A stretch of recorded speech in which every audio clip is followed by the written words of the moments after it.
he's going to share his heart, his story, and what he is doing now that he's no longer teaching full-time at Christ Pres. Hope you enjoy what he has to talk about. Thanks for being here. Appreciate it. Bill. One of my favorite lines is the opening of the movie Bella. It wasn't a big box office hit, but it's a very powerful movie. And the opening line is that if you want to hear God laugh, tell him your plans. And that's really been the story of my life. Everything I've ever done has been something I didn't think I would be doing at all. And what I'm doing right now is no exception to that. So I wanted to thank all of y'all for being here. It just really is amazing. Let me tell you what I want to do tonight. I want to just do a little bit of storytelling with you. And then for my own life, I want to teach you a little bit. And then at the end, I'm going to ask 3 men that I've worked closely with to come up, and we're just going to have a panel discussion, just a conversation about our own lives in light of kind of what I've talked about. My goal here is just for you to hear my heart. Whatever else happens from that is bonus. I just want you to hear my heart. So without any more kind of further talking about it, let me just tell you a little bit of the story. And what I want to do is, when y'all knew me, you knew me as an authority figure, as a teacher, and as a coach. And I understood that authority, and I felt the burden of that, and also the great privilege of that. But as I come to you now, I want to sort of divest myself of that authority, and I really want to come to you not necessarily as peer-to-peer, because I am 15, 20 years your senior, but I want to come to you as a fellow broken human. Maybe that's the best way to put it. Let me tell you the story of what was going on inside of me while I was teaching. I'm going to give you a little bit of background, and I want to tell you a bit of the story that was going on inside of me that probably I think none of you really knew. How I got to CPA, 1992. It was a really awful year. I was a church planter. I'm an ordained minister, and I was ordained in the PCA, and I was church planting out of Christ Community Church. And for a number of different reasons, I realized I was going to need to step down. My tenure as a church planter was over. I needed to step down. And I was really confused about this. I was really confused about a lot of things. There were a lot of hardships involved in sort of stepping down. I knew I needed to do it. The critical reason I needed to do it is because I'd become so depressed that one morning I couldn't get out of bed.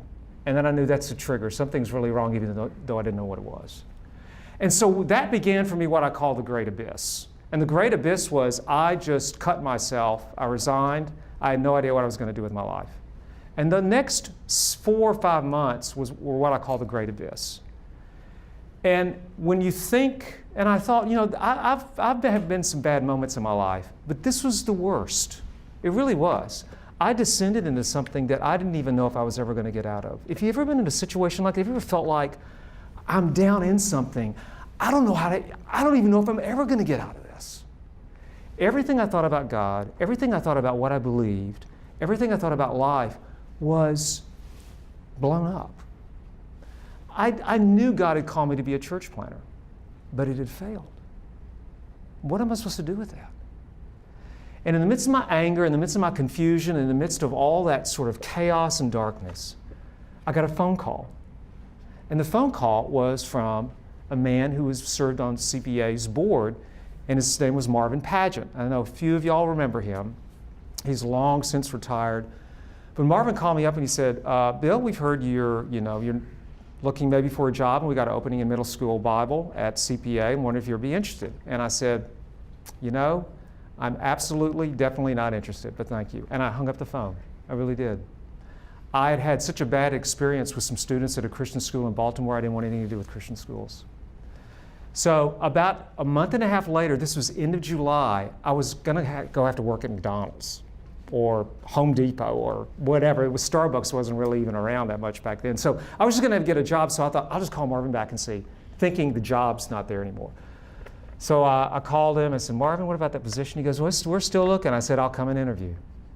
So I interviewed, and Richard, you were there. You remember that? Yes. So we were there, and they interviewed me at the board meeting, hired me that night, and I told them, and I said, I'm only here for a year. I'm going to go back into pastoral ministry. And they were like, fine, we just, teacher contracts are just for a year. So there we were, signed on, only there for a year. And of course, the running joke that Richard Anderson and I had for many, many years was he would come up to me and say something like, well, how's that 1 year treating you? As the 5 and 10 and 15. So yeah, it was such a surprise. And the first year, I taught middle school Bible, and it was just the first year. Those of you, how many of y'all are teachers in here? Y'all teach high school? You know what the first year is like. It's just chaos. You're about 12 hours ahead of the students. That's about it. But for me, it was such a great experience. All of a sudden, I had structure in my life. I had focus in my life. I was preparing. And I just was able to sort of get in a groove and sort of get out of the abyss just by activity. And the second year, something happened because we were still looking to leave. Heidi and I were still looking to go back into pastoral ministry. And I was talking with a student. Some of y'all remember Jason Bartlett. Does anybody remember? He couldn't be here tonight. But I had this great conversation with him after one of the classes, and another young man named Taylor Segrist, and we had this great, it was just an amazing conversation. And when they left, I went, I don't think I'm supposed to leave. I think I'm supposed to stay here. I think this is what I'm supposed to be doing. And I went home, and Heidi and I talked about it, and we're like, maybe this is what God wants us to do right now. This was such a total shock and surprise to me. And so everything flipped. We said, we're going to put our kids here. We're just going to see where this goes. And as I got into it, I began to realize this is what I'm supposed to do with my life right now. And so the next year, 2 to 20, were the most amazing years outwardly. I began this incredible journey of sort of 95, we totally redid the Bible department. Laura Pollock and Steve Wilson came on. We started Freshman Bible in 96 under the care of Phil Boeing, whose mentorship has meant so much to me. And he took a great risk in doing that class. I started coaching. I started coaching cross country. I started coaching track. I just loved it. I loved everything that I was doing. It's like I couldn't wait to get to school. And out of that, I started just sort of coming out of the abyss. But inwardly, there was more work to be done. And inwardly, I started going on what I call this epic journey. And this epic journey had to do with places in my life that the Lord was taking me to. And it's almost as if he was saying inwardly, if you're going to keep following me, you're going to have to walk through these places. And I didn't want to go here. These were places that I'd avoided. Have you ever had those closets in your life that you don't want anybody to go in, and you certainly don't want to go down?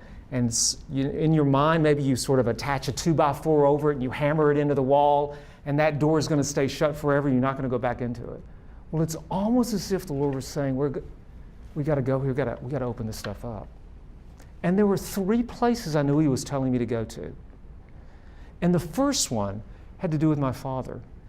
I had a terrible relationship with my father growing up. In fact, just to show you the level that it was at, when I left for college, when I left to go to Duke University, I remember driving down the driveway and I went, I'm not going to have to deal with my father again. I'm out. I'm done. I'm free. And my sense of disconnection and really my hatred of the man was such a huge splinter in my life, and I didn't realize it at the time.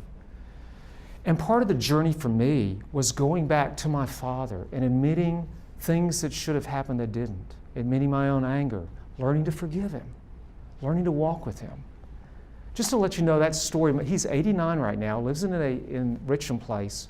And I went up, took him out to eat Sunday night. I got him talking about World War II. I brought some picture stories when he was a soldier. I heard some remarkable things. When we finished, I sat and I prayed with him. And I just hugged him and said, Dad, I love you. I said, I love you, son. It's just such a different place. But when I started this journey, it was just anger and a lot of rage. And I had to go through that journey. The second journey I had to go through, the second place I had to go through was facing all that depression. I'd just been running. I was just running. I'd been running for as long as I could remember. And it's like the Lord was saying, you got to turn and face this. And there was just, all of the depression was just underneath all that was a lot of things that happened to me in my past that I didn't want to look at. And he was saying, no, you got to go back through and look at this. And that's another place I had to go through. And the last place I had to go through, there was what I call this stuck place inside of me.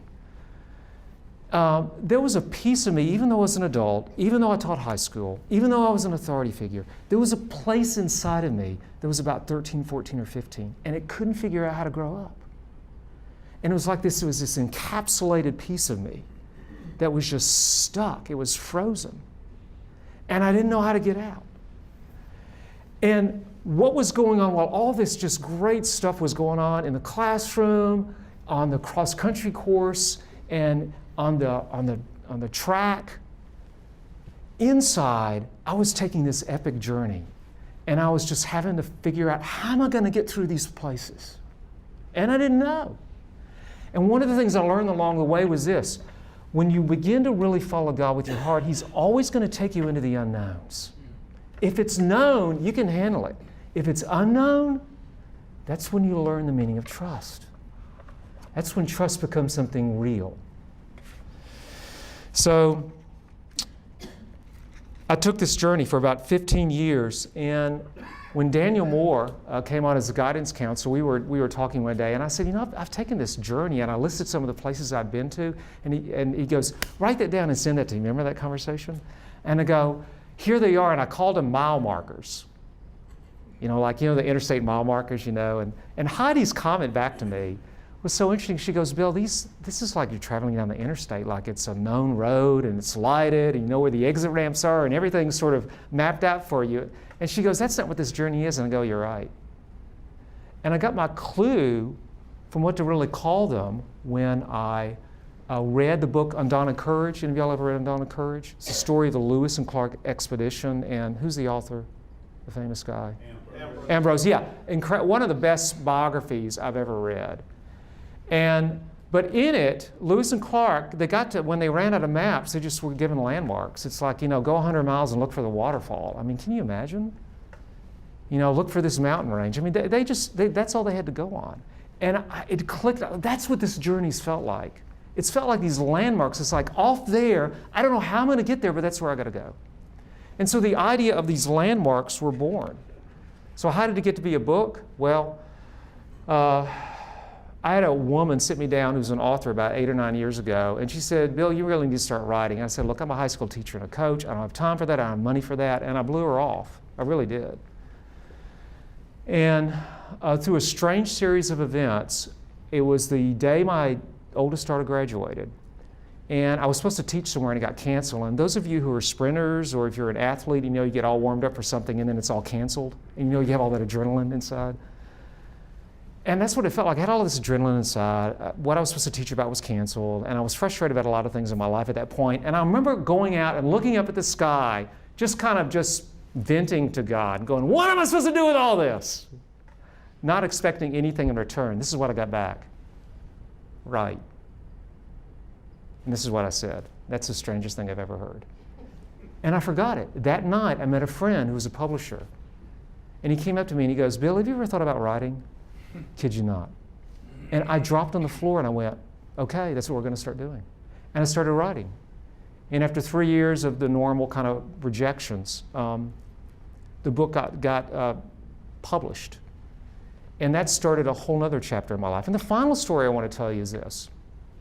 The start of Landmark Journey Ministries was a crazy, incredible start. And there's a lot to it. I just want to tell you one story. This is what I'm going to end with. I decided, I knew my time at CP Ed was coming to an end, and I didn't know how it was going to go after that. I knew I was supposed to stay there until my kids graduated. Well, Rachel graduated in 2010. I walked back into in-service in the fall. It was the weirdest thing. It's like, I'm not supposed to be here.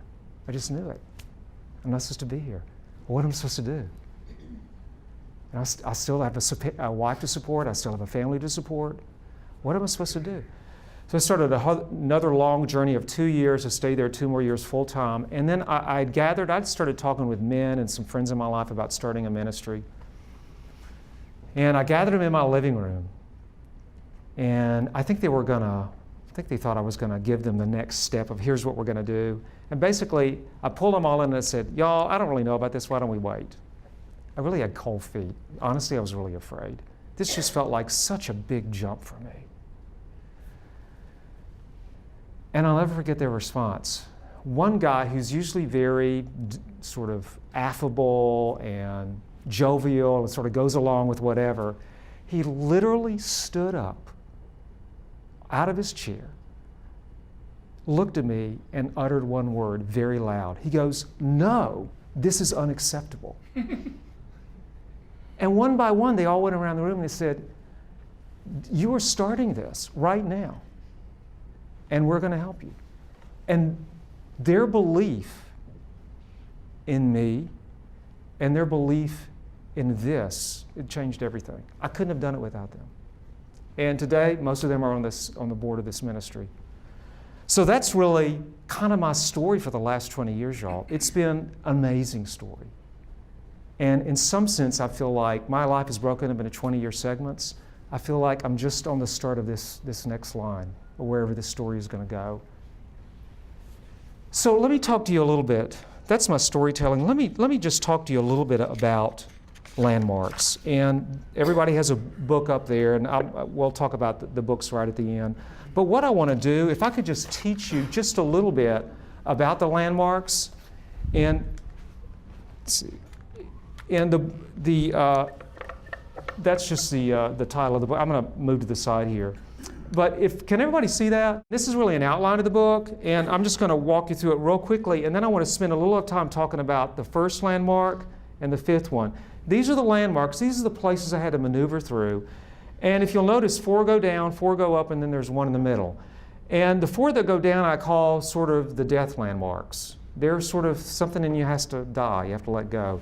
These are sort of the life landmarks, the resurrection landmarks, something you come alive to. And these right here, this one, the identity is sort of your pivot. It's sort of a turning point. And all throughout the New Testament, there's this idea that once a person comes to Christ, they're literally going to enter his death and resurrection. There are things in us that have to die, and there are things that we're going to become alive to.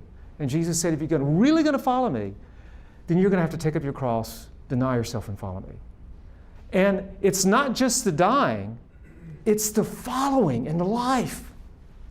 And Paul said, I've been crucified with Christ, and I no longer live, but Christ lives in me. He experienced the same thing. There's something about dying with him, and yet I'm going to come alive with him.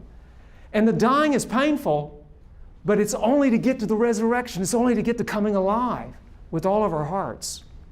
So these landmarks are set up with that sort of in mind, and that's kind of the journey. That's the journey that I felt I was on. And just very briefly, I'm going to talk about story. These 3 are the idols, are the things that we cling to. Wounds are the places we've been sinned against. Our sexual brokenness as men and women, which leads to our brokenness as men and women. And then our difficulty in understanding who we are as identity. And then the resurrection landmarks are coming alive to the battle, coming alive to the bond we have in Christ and with others, coming alive in marriage with our mate, and then coming alive with our quest, what we're supposed to really do with our lives. So I want to teach y'all tonight just a little bit about the story landmark and the identity landmark. So let me talk to you about story.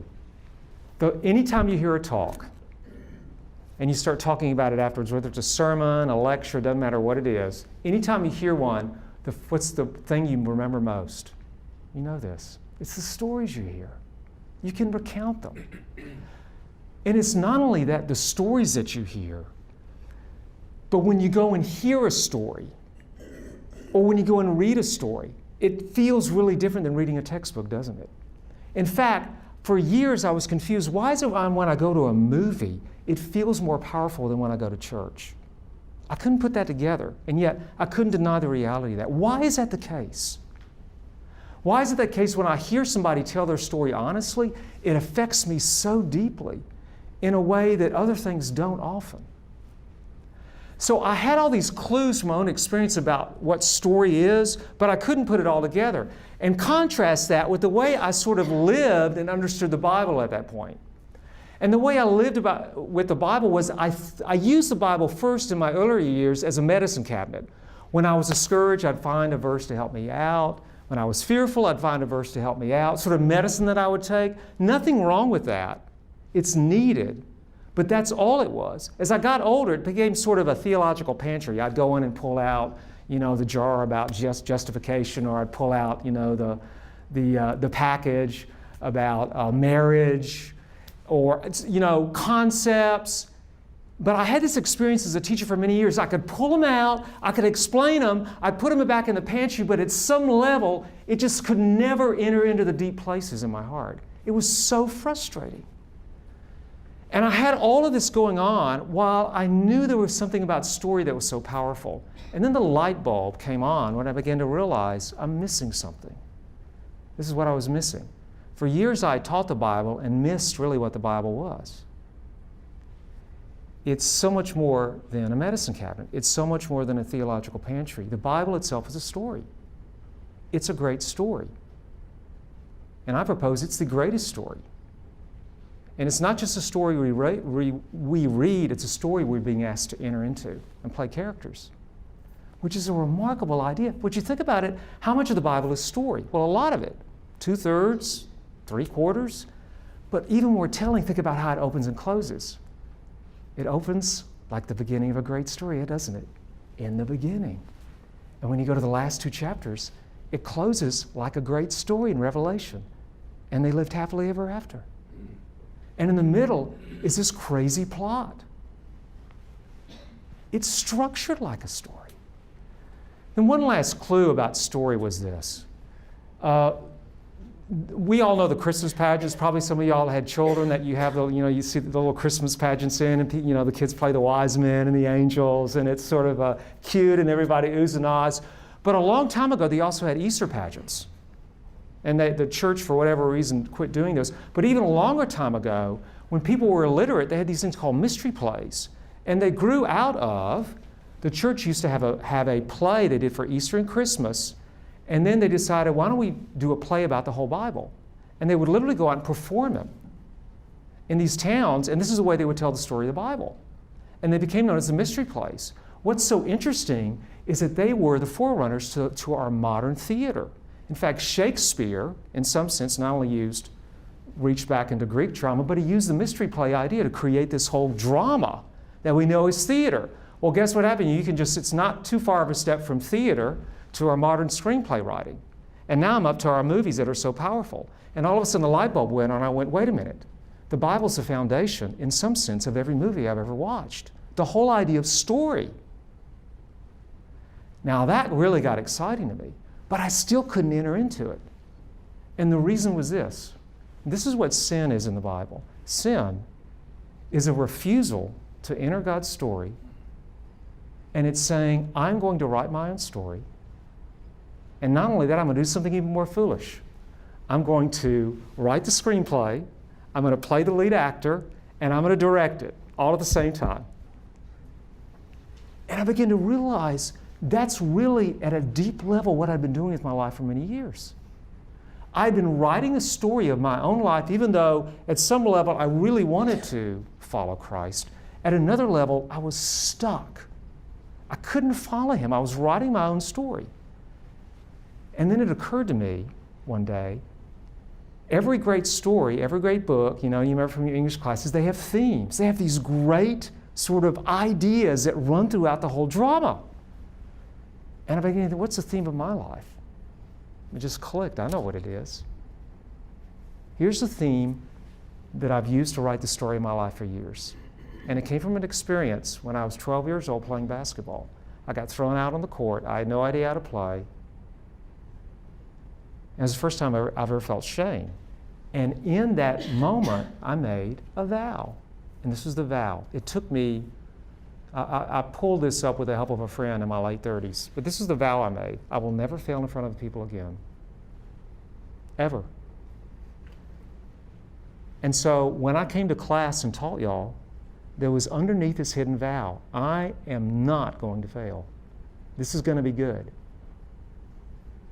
And so a lot of my, quote, success outwardly, which was in some sense wonderful, underneath there was this stuck place. I couldn't enter God's story because I was so committed, I was deeply committed to never failing in front of other people, which made me incredibly successful and perfectionistic and driven, or it made me very, very fearful about things I couldn't be successful at. And at some level, that's the story I was writing over and over and over again. And I couldn't figure out how to get out of it until I discovered this. And then it just clicked. Lord, to enter story this landmark, I'm going to have to let go of writing this story, and I'm going to have to submit. And I have to enter your story, and I'm going to have to step out. I want to show you what that feels like. This is a clip from The Lord of the Rings. It's perhaps one of my favorite clips. I've shown this I don't know how many times, and every time I watch it, it does something to me. What is it like to leave the story you've been writing all your life and enter a story where you're out of control and you have to let go?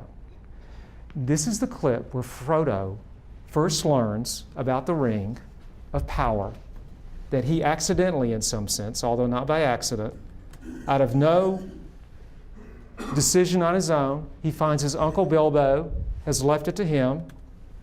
And so what we're going to do is we're going to watch this and see his reaction.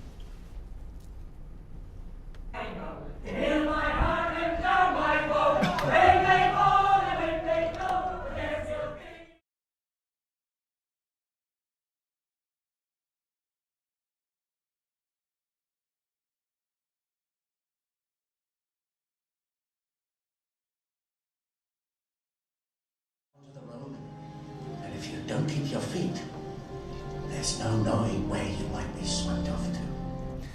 And so, Bilbo's quote there is so apropos. There, getting on the road's a dangerous thing. You can never know where you're going to be swept off to. And that's certainly the case with this landmark story. Frodo had no idea what he was getting himself into. And did you catch the pivotal moment? All of a sudden he realizes what the ring is. He realizes nobody's going to take, Gandalf can't even take it, his mentor. And then, so he makes that decision that changes everything. He closes his hand around the ring. Remember the question he asked? What must I do? That was the moment that changed everything. His story he'd written for his life had been this: life in the Shire, it's easy, it's peaceful, and kind of do what I want. And this door opens, and it's like, do I really want to enter this story? And the answer is, I will. And it ends up being the hardest thing by far he's ever done. But also the thing that changes him forever and saves Middle-earth. The book of Hebrews puts it like this: once we come to Christ, we are to lay aside everything that encumbers us and the sins that so easily entangle us. It's letting all that storyline go and run the race set before us. That's the way the Bible puts it. In some sense, every great story, every great adventure has this basic theme: leaving behind the known and the familiar and the safe and the secure, and writing my own story and entering into something bigger. That's the landmark story. That's what I had to do. That's what any follower of Christ has to do at some point. We've got to let go and enter into the unknown, and the fear of that and the exhilaration of that. Let me talk you through just a little bit about identity now. I'm going to skip down and just a few comments about identity. Identity is the pivotal landmark. And remember it's at the bottom, that U? And the reason why it's the pivot is because everything hinges on it. In fact, I call identity who we think we are is basically runs our life. It's the engine. Think about your contact lenses for a second. Those of you who wear contacts, how many of y'all wear contacts in here? Yeah, most of you. Okay, here's the deal. How often do you think about your contact lenses? The answer is very seldom. You're not supposed to. The only times I think about them are when I'm taking them off and putting them on, or when I got something in my eye, right? So when I'm in pain, or I'm forced to take them off, or I'm asked to take them off, or I need to take them off to go to bed. But the rest of the time, I'm not even thinking about contact lenses. I'm looking through them. I'm not looking at them. Your identity is just like this. 99% of your time, you're not thinking about your identity, who you think you are. That's because you spend your life looking through your identity at everything else. And the only time you really think about it is when somebody comes up like me and begins speaking about it. It's like sort of taking off your contact lens. Or when life becomes so painful, it's like something's really wrong. I don't know what it is. And you take off the lens and go, I got something in my eye. Something's wrong here. Our identity functions like this, just like contact lenses. Pretty much everything you did today is out of who you thought you were. So who do you think you are? It's a great question. Along with the idea of identity being contact lenses, there's another critical idea about identity. Identity is never self-formulated. You can never come up with your own identity. We're too much of a mystery as human beings. Your identity always comes from the voices you've listened to. Who have you listened to about your identity? That's where it comes from. What are those voices? What have they said to you? As I think about those many, many stories of men and women that I've heard, I hear several different types of voices that men and women use to construct their identity. One is the voice of the shamer. And I had a man tell me this story one time. And in fact, he was a former CPA faculty, but he told me this story one time when he was in the 3rd grade. He couldn't read very well. He really struggled. He also struggled just as sort of with his speech. And it was one of those really bad 3rd grade teachers, probably a woman who should have retired about 10 years ago, if you can get that picture. And she got, she made him stand up and read out loud, and he got up and stumbled his way through it. And this was her comment at the end of it. She goes, "You are so stupid." And that's the voice he heard. It just latched onto him. And for the next years, he thought, "I'm the stupid one." It wasn't until probably 10 or 15 years later, particularly as he started to do really well in college, that he realized, wait a minute, maybe that 3rd grade teacher didn't quite get it right. What are the voice of shame is so defining in people's lives. And there are many reasons for that, but it is a very powerful voice. Here's another voice. The voice of the affirmer based on performance or appearance. It's affirmation, but it's tinged with, you got to perform, you got to look good. There's a woman who told me her story of a mother who was so taken with her outward appearance that she would spend all her time putting on makeup, and then when she had her makeup on, she wouldn't allow her daughter, this woman who was telling her story, wouldn't allow her to hug her because he said it'll mess up my makeup. She wouldn't allow physical embrace. She told me that her mother keep the house so clean that on Saturdays, even in the middle of the brutal winter, and they lived up north, even in the middle of the brutal winter, she had to go outside and play all day because otherwise they'd mess the house up. And the only time they were allowed back in was for lunch, and then they had to fix their own lunch. When her room was neat and straight, she got this from her mother. When there was any sort of mess, she got the look. And she goes, this was my identity. My identity for so many years was simply to get love. I am the woman that's going to have to look beautiful and have everything beautiful. And if I don't have that, I am not going to be loved. She goes, that was my identity for years. And even after I came to Christ, I didn't know how to put all that together. That's the voice of affirmation based on appearance, performance. Here's another voice, the voice of silence. It's not really a voice, it's just you sort of live in a fog. You don't really hear any voices, you're just sort of on your own. That was very much my story. I didn't hear any other voices, and so kind of those experiences of failure really stuck out to me. And then underneath all that, it's what I call the voice of the evil one. Lion King, we've all seen The Lion King. Oddly enough, it's the best description in terms of power and voice of what the Bible calls Satan of any movie or story I've ever seen. It's a children's film. But it's one of the most powerful and I think accurate descriptions of Satan in Scar. Remember what Scar does?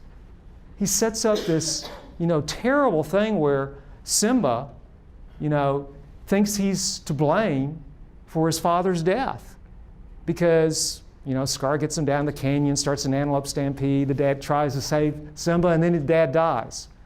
And Scar insinuates that it's your fault. You're the murderer.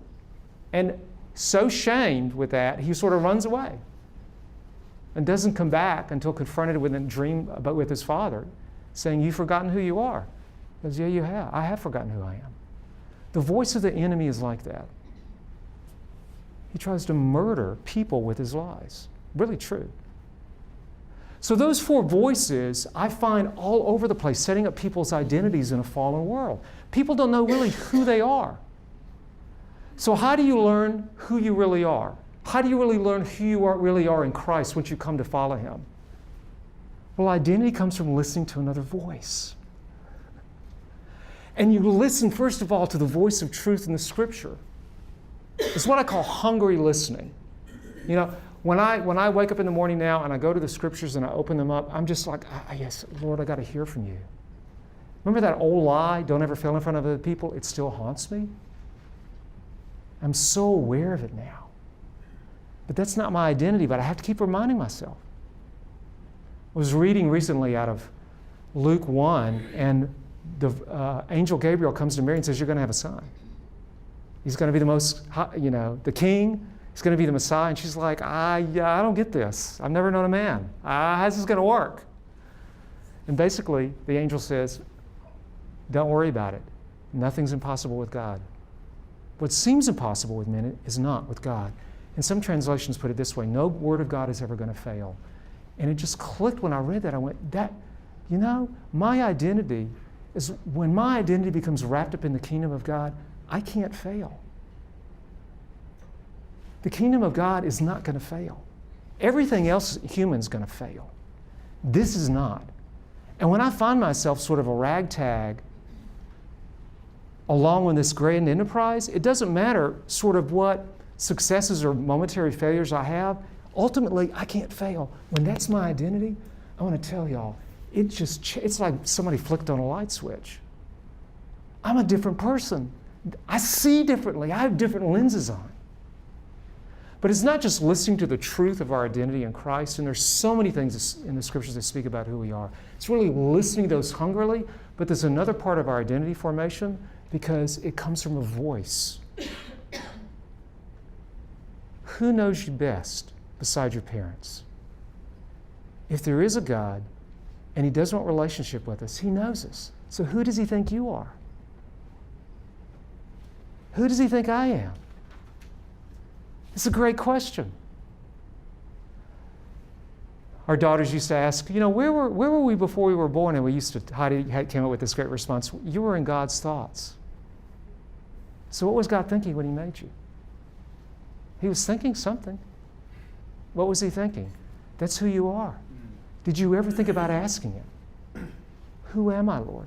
I started doing that in this identity formation, and just amazing things started happening. I started to hear from, He would really speak to me personally through the Scriptures. And I want to close with this story just to kind of show you. There are many things He started to speak to me about who I really am in Him that just changed so many things in my heart. But this is one story I want to tell you. I took some men backpacking. This was about 6-7 years ago. We were out in the wilderness, Cohutta Wilderness in northern Georgia, and we were backpacking. And we'd sort of separated from each other, and I was talking by myself, and it was in a flat area, and there was some bamboo, and there was a stream, and I don't remember much else about it. But I was walking along just kind of praying, and I really wasn't thinking about anything, and I heard these 4 words. I think they're 4, yeah, they are. I literally just heard these 4 words inside of me, very loud and clear, and it was this: you're my treasure. I just remember going, I wasn't even thinking about anything. You're my treasure. And I went, what? You're my treasure. I could hardly even receive that. What? I'm a treasure to you? Father, you treasure me as I am?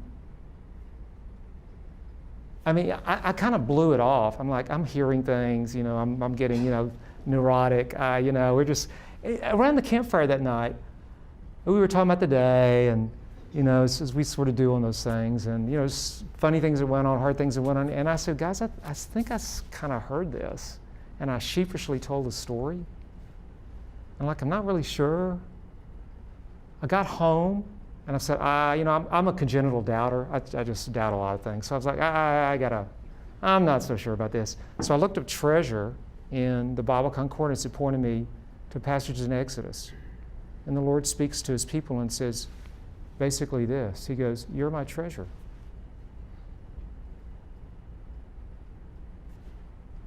For me to learn to be treasured by God, just to not do anything, I don't have to perform, I don't have to act, I don't have to be successful, just to be treasured. Just to sit in that is absolutely life transforming. That's the contact lenses I'm looking at life at. It's unbelievable, the difference. Our identity formation is a journey to really not listen to all the voices we've listened to in a fallen world and begin to listen to the voice of truth and to the voice of the one who made us. It's a pivot. It changes everything. Now, there are many other, these are only 2 of the landmarks. There's 7 others. I've just given you a little introduction, but I want to stop here.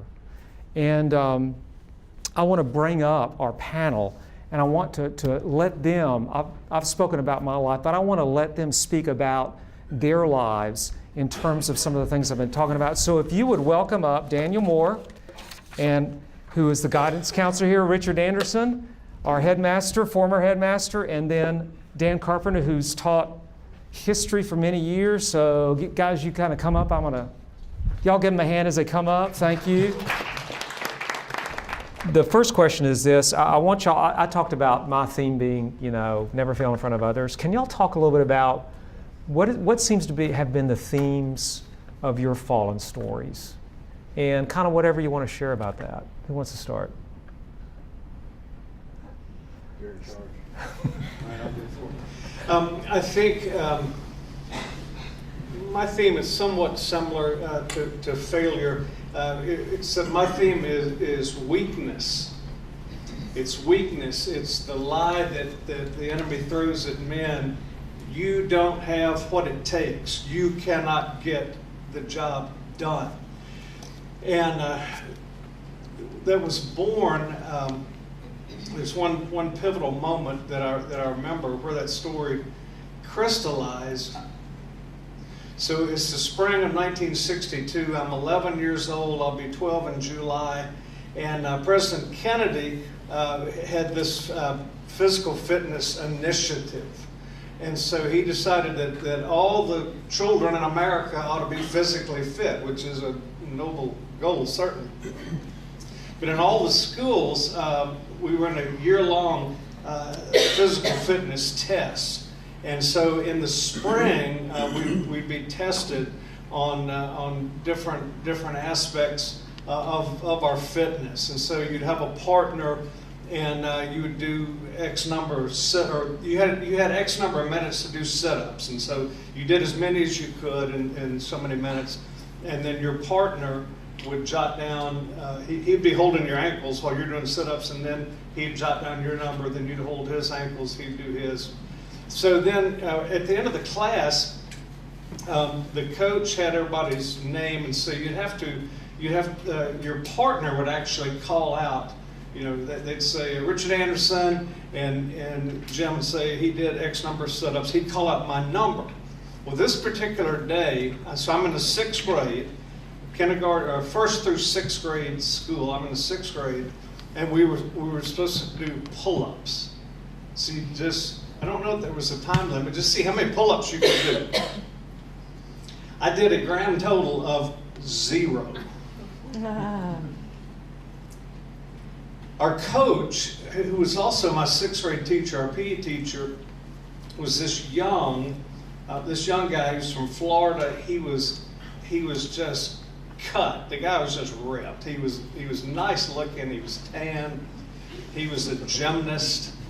And to make matters worse, my little sister was a gymnast, and he just loved her. And so anyway, comes time he calls my name. I've got to tell him how many pull-ups I did. I said 0. And he said in front of the entire 6th grade, "You are so weak. I got girls in this class that are stronger than you are." So I made a vow. I went back to that playground. It's about a mile from where I live right now. I went back to that playground, drove over there recently, and that bar is still there. 52 years later, that bar is still there, the pull-up bar. But like Bill, I made a vow. On that playground in 1962, 11 years old. By God, nobody will ever make me feel like this again. So I became a chameleon. So whatever you needed from me, I became. You need me to do drugs? We'll do drugs. You need me to go to a Bible study? Okay, we'll go to a Bible study. You need me to get just flipping drunk out of my mind? Okay. You need me to look at pornography? Okay. You need me to be a good student? Okay. Whatever you needed for me to like me, I was your guy. And I'll let these guys talk. I will tell you, culmination of all this, on May the 3rd, John Eldridge talks about the arrows. So I had arrows shot at me most of my life by the enemy. On May the 3rd, Jesus started pulling out arrows. Started pulling out arrows. And he said, "You are my beloved Son, in whom I am well pleased." You are my beloved Son, in whom I am well pleased. So, He's my Father. I lost my dad when I was 19 years old. God is my Father. And He did give me the strength. And I had the thought sitting over there just looking at all y'all. By His grace, we did get the job done out there. And you guys are living proof that I'm His son. And you're His sons and daughters.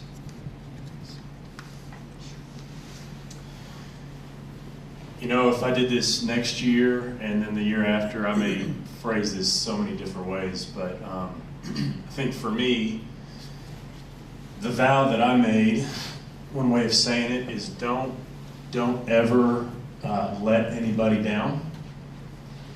And that came out of, I think at a young age, there was a sense in which I was pretty, I'm a counselor now. I was a high school counselor. I'm in private practice now here in Nashville. And I've always kind of been a counselor. I mean, I kind of popped out of the womb counseling in some ways. And so I've always kind of, there's a sense in which when I was young, I was really in touch with my own heart and the hearts of other people. And but then one of the things, and I got affirmation from that, you know, adults in my life and friends and girlfriends as I was older, and just my parents and different relationships. There was a sense of, wow, you're so mature and you're so deep and you're so caring and you're so kind and all these things, and it felt really good.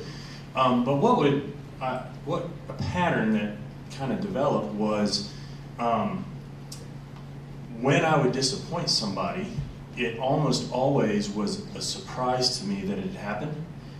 In other words, I thought just kind of going along in whatever relationship, and then like it just seemed like I would just crush somebody. And usually I was like when they would tell me, I thought, really? What? It was just very shocking to me because I didn't intend it, and it was not something I was aware of. And usually the feedback was given with either a sense of just kind of devastation, how could you do this, or a lot of anger, and usually some combination of both. And this pattern kind of began, I remember as a little boy feeling this. And one story that I thought of today, I remember mowing the grass, and I missed some spots in the lawn. And we lived in Texas at the time, and we had a push mower and about an acre.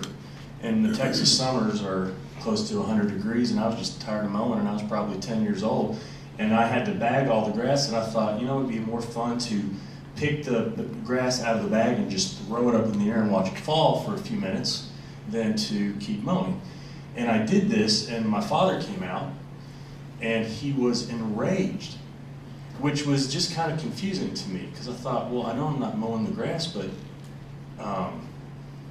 I had been, and I'm getting ready to, and I'm just taking a little break. And so I was surprised by his frustration, and at one point, I remember he literally pointed at me, and he said, "You blew it."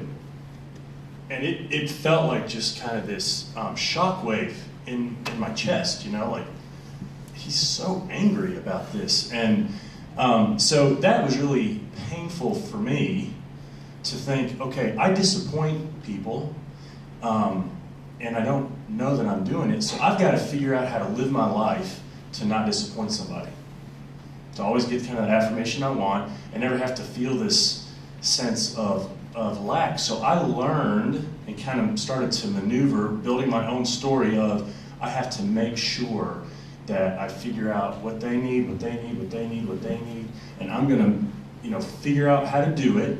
And I get a lot of affirmation for it, and I carried it into school and the way I approached sports, the way I approached my academics, the way I was with my buddies, the way I was at church, the way I was with, in dating, and on and on and on. So I would say that's the vow and part of my story that I feel like God is kind of bringing up for me to look at.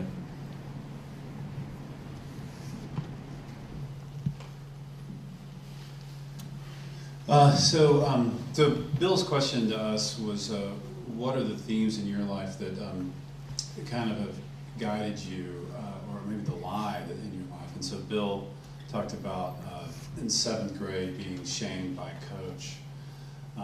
Daniel just talked about being shamed by his dad, and Richard, that's a story so powerful about your gym teacher.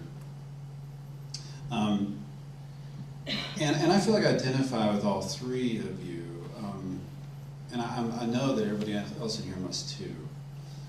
And Bill, you said that when people tell their stories honestly, it impacts us in ways that nothing else does.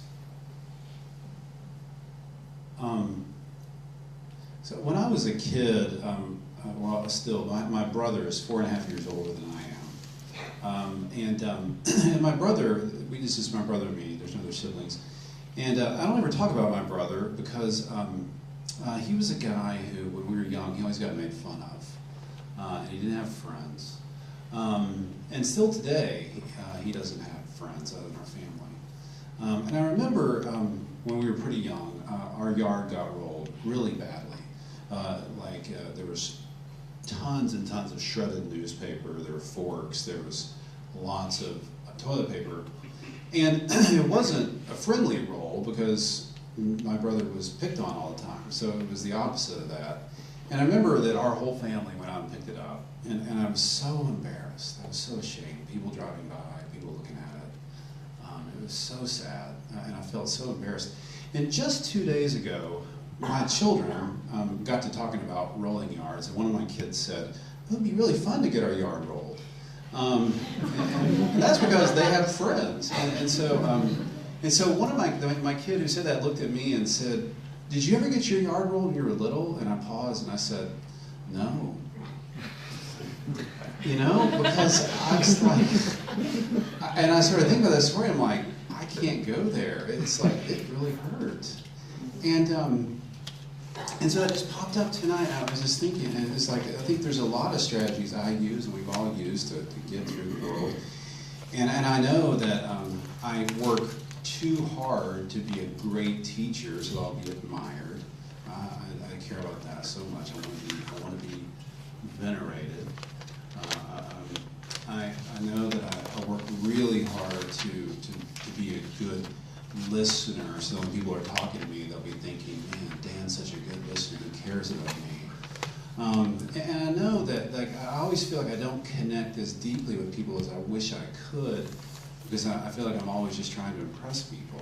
But I think that when we go back to this thing of like this shaming thing from when I was a kid, I feel like after our yard got rolled and watching my brother get picked on all the time, I just feel like my vow was, I'm always going to be so cool that nobody will ever make fun of me.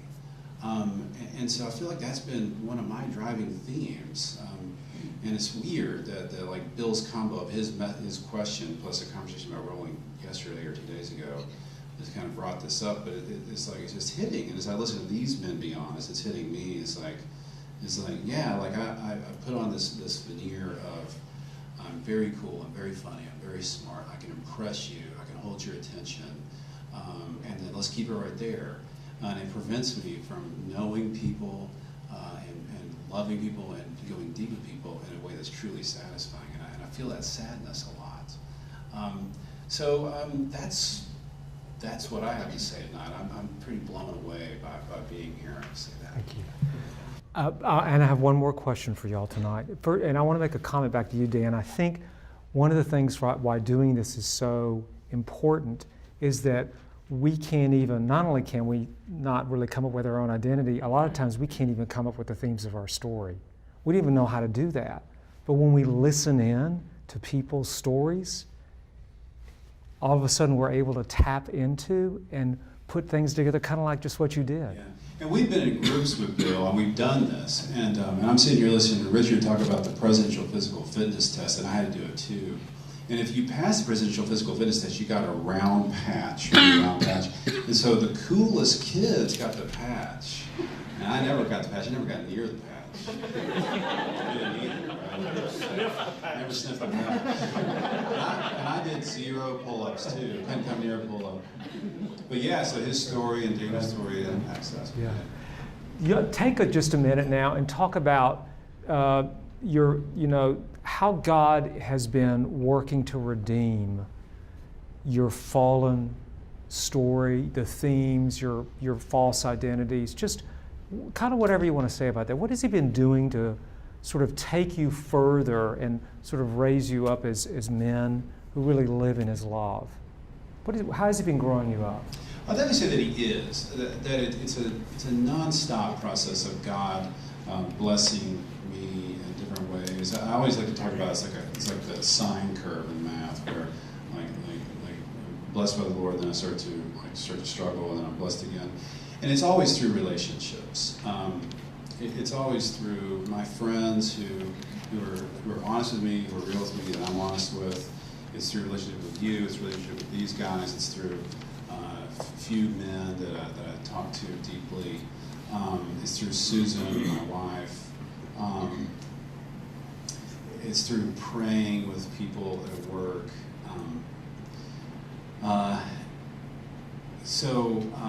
And it is through seeing my sin, just episodes that happen, and then God teaching me through them. So I definitely will say, I feel closer to Christ right now than I have in my whole life. I feel more joy than I have in my whole life. I feel so blessed with my marriage. I feel so blessed with my job.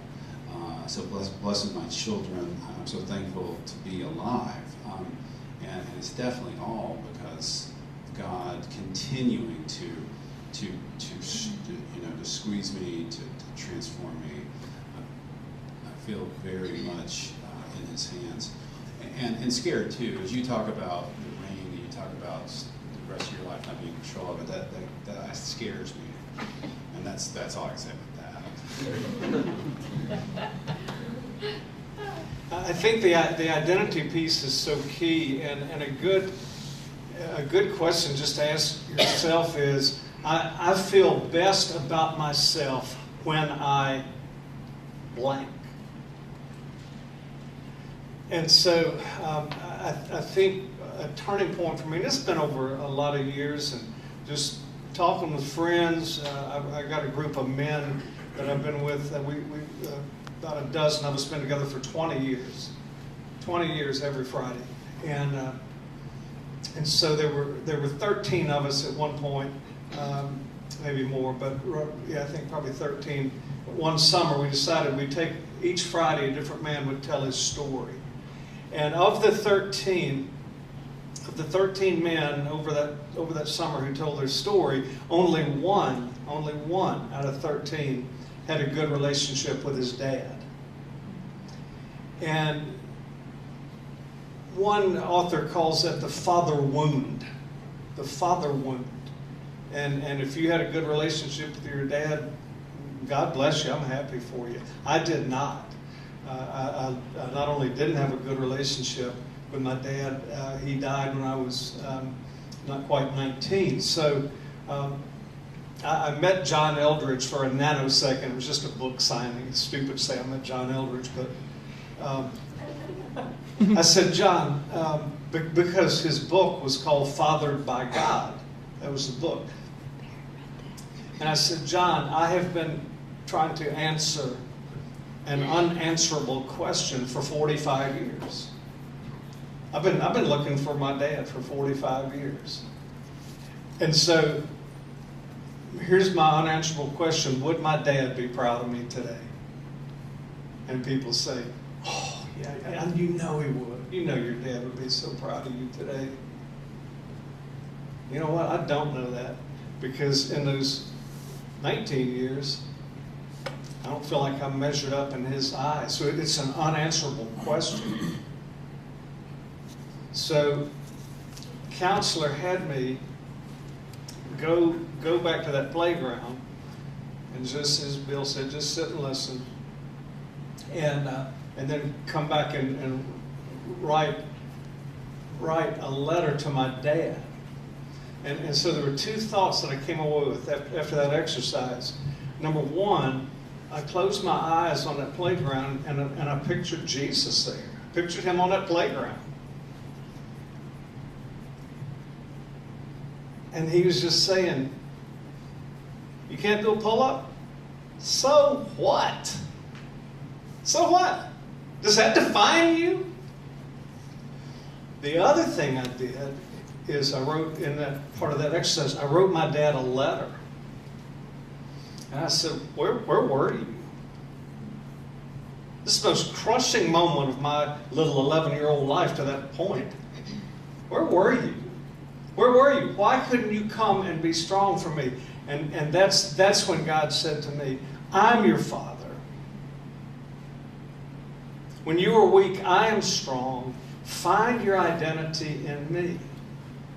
Find your identity in me. Don't look for it in your wife, your children, your job. I'm proud of all of y'all. I just can't even tell you how much. You're not my identity. CPA is not my identity. My identity is I am Abba's child. Mm.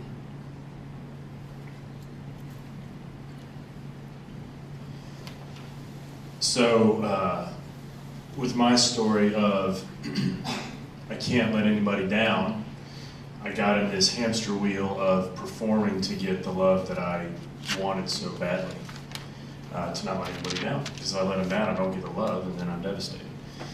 And there are a lot of ways that God is continuing to speak to me. I mean, in terms of my journey, the last 2 years of my life have been absolutely insane, and really good and really hard. Divorced, remarried, 5 kids, just a whole lot going on. And I find myself now on a regular basis, God, what do you want to say to me in this? You know, what's going on? Help me.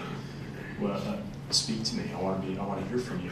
But one story in terms of identity that really sticks out to me is totally unlooked for, which is how just about every good thing in my life ends up coming, which is the opposite of my vow. But years ago, this was 15 years ago, I was in Colorado and I was doing counseling for alcoholic and drug addict men at the Denver Rescue Mission. And every week I'd go and I'd have these clients that I met with, and on this one particular time, and no one told me ahead of time this was going to happen, I had to delay some of my sessions with these men because they were having a graduation ceremony. These addicts would go through a year graduation, and on this particular day they were having the ceremony. Everyone's invited, so I'm like, oh gosh, I got to sit here, and see all the guys come in the soup kitchen and whatever. And okay, so I'm just twiddling my thumbs, sitting in the back, waiting to actually get started.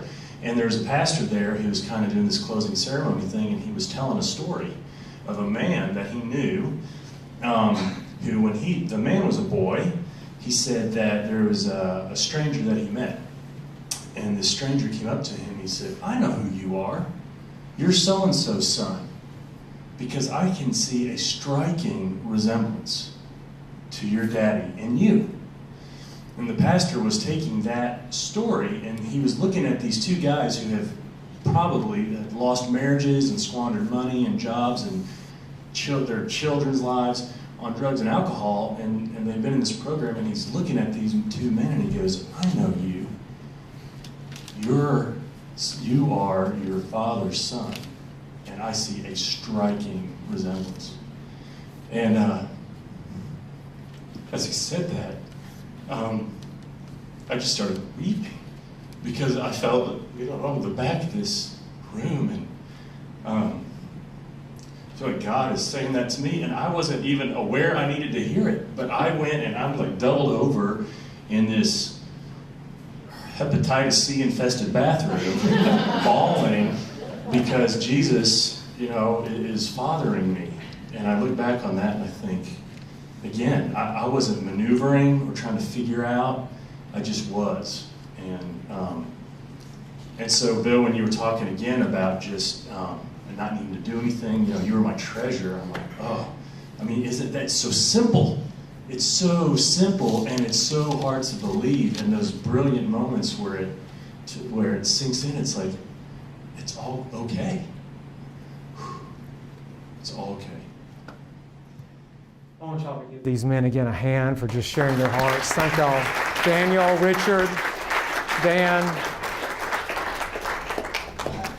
I want to do one last thing tonight, and thank you so much. Very quickly, before Grant's going to come up and just close us out with a few instructions, I want us to pray together, and I'm not really going to pray very much. What I'd like to do is what I love to do after I speak and teach, is just lead you into some guided prayer, just quietly, just for a couple of minutes. And so if you'll just allow me the privilege of doing that with you, just for a few minutes. Father, I want to come before you. I know you're real. I know even though you are often hidden from us, that you're hiding is simply because we are not in a position where we can really see you. And that you ask us to come and seek you so that we could find you. And you promise as we seek you that you will be found. So I want to thank you that as our hearts seek after you, you open up doors that we never knew existed, into a life we never knew could be, and into a place that we never knew was possible. So I thank you. I thank you that you're the God that can do the impossible. I thank you for what you've done in my life, for these men's lives, what you've done in these students' lives, these former students. Would you take a moment now and just whatever has come up inside of you, listening in tonight, would you take just a minute and just speak that out to God quietly in your heart? Just take a minute of silence and do that, and then I'll ask you to do one other thing.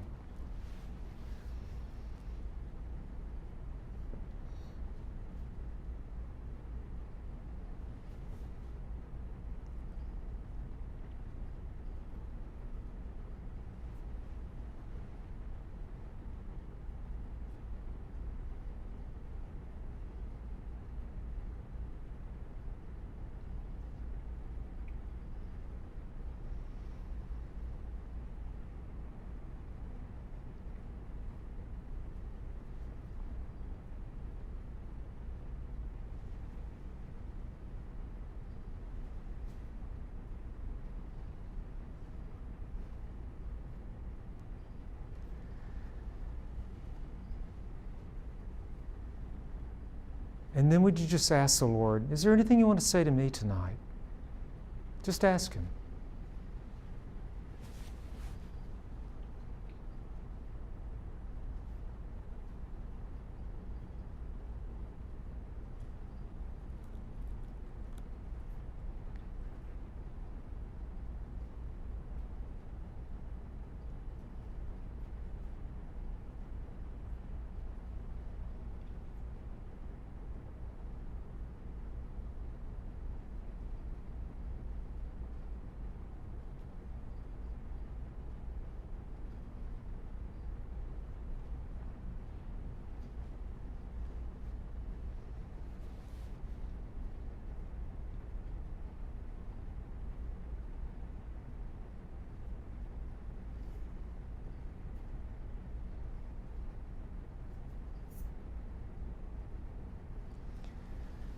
And now, Father, we need to go our ways. I want to finish by just thanking you publicly for the wonderful, great story you're authoring. And in some way, you don't ask us just to read it. You ask us to enter into it. And entering into it changes everything in ways that we could have never predicted or understood. And then out of that, you not only want us to enter your story, you want to do something through us that we couldn't have conceived beforehand. So would you raise our eyes, our vision, our faith, just off of our daily pressures and concerns and sadnesses and worries and anxieties and fears, and give us a glimpse of this. This is what makes life worth living. I thank you that you love to come and speak your truth to us. That you love, through your Son and what He did for us, to draw us to yourself as your sons and daughters. I thank you for your beauty. I thank you for your strength. And I thank you that you love for us to share in your joy. So as we depart now, we want to depart in peace. As the old ancient prayer of the church. Depart in peace. With your peace now, through Jesus. Amen. I want to first again say thank you so much for coming. Really, really, really thank you. More than I could ever put words to. Secondly, I want to thank publicly Grant Lehman for just being willing to come and MC this and do this, and his part in this, and of course Beth, his wife, helping. And he has a few other housekeeping things he wants to take care of before we finish. So Grant, come on up. Here you go. Thanks, y'all, again. Please give Bill a hand, too.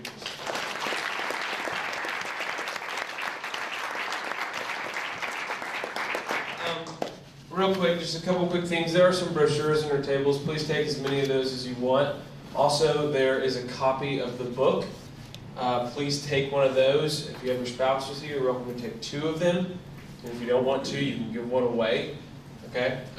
And if you look in the brochure, there's some more information here about Landmark Journey Ministries and what Bill does through the ministry. Very, very briefly, if you go to the website, there are some audio conversations you can listen to. Bill has a weekly blog that you can sign up for. He has a weekly newsletter as well that he sends out through emails, but he also sends links to his emails through the blog, links to the blog through the emails. So be sure to sign up. I think there's a sign-up sheet on all the tables. Is that right? Yes, yeah. You can go ahead and actually, there's, if you want to just put your email address down there now, you can sign up for the weekly blog out. And also, after I'm done, which I'm pretty much done talking, Bill's going to be here and he's available to chat with y'all. Also, if you want to help clean up, it's not required. It'd be appreciated. And that's really it. Thanks y'all so much for being here. We appreciate it so much.